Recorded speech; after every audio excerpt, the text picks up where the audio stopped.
Hello. What is real life after 70? Stay tuned. I'm going to give you an extremely insightful answer to that. My name is Mike Reynolds, and this is Real Life After 70. I'm your host for this podcast, and I thank you for being here.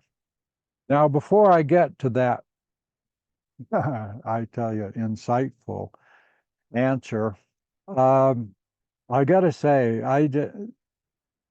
according to the 2020 census, there were about 56 million people in this country. This is the USA, by the way, uh, that were over 65. Now, that's a lot of people.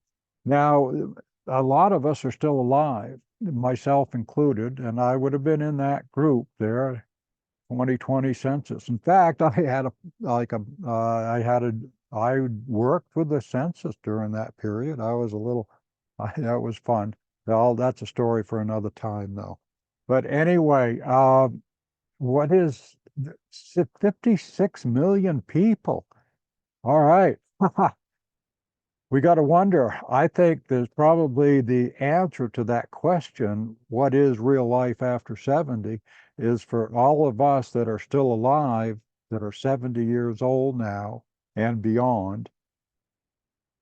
It's a different story for each one of us. We are all unique and we all have a story to tell. And that story, when we're gone, that story is going to be lost. We don't want that to happen.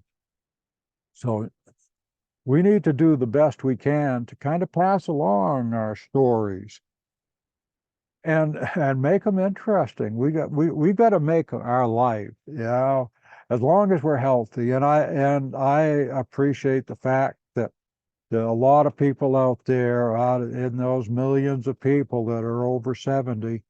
There are a lot of people that are struggling. They're struggling in many ways with health, and they're struggling financially. They're struggling in relationship loss.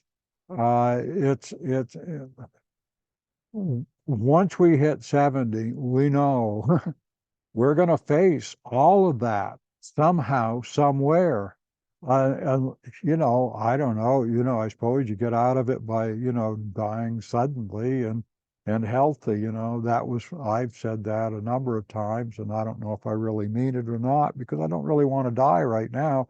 But I do say that I'd like to be healthy right up until the day I die. Now, that's probably a little bit selfish. My father died when he was 55, and he happened to be at a dance. And his philosophy, when you're at a dance, you dance every dance. So he and my mother were at the dance, and the band took a break. He went to sit down and fell over backwards, and that was the end.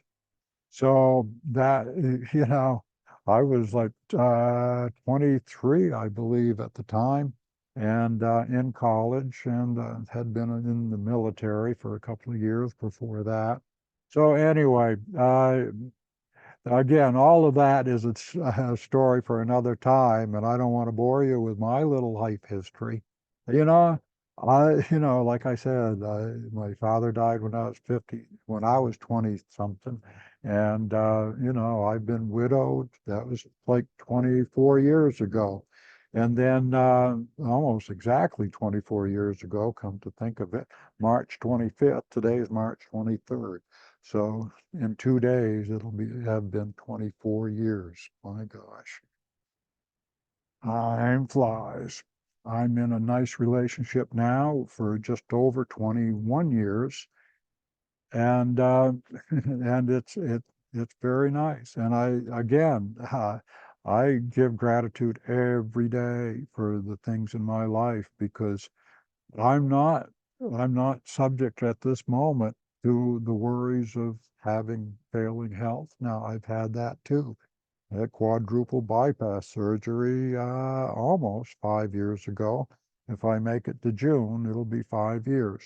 So anyway, back to the answer, and I'll get to the answer right now because you've listened to me ramble enough. Uh, the answer is, what is life after 70? And my answer, and it's insightful, is it's a new adventure every day. So there is no answer to that question. It's infinite. And as long as we're breathing, we have something to contribute. And we owe it to the world. We owe it to our families, our friends. Uh, Make your contribution today because we don't know what's going to happen tomorrow.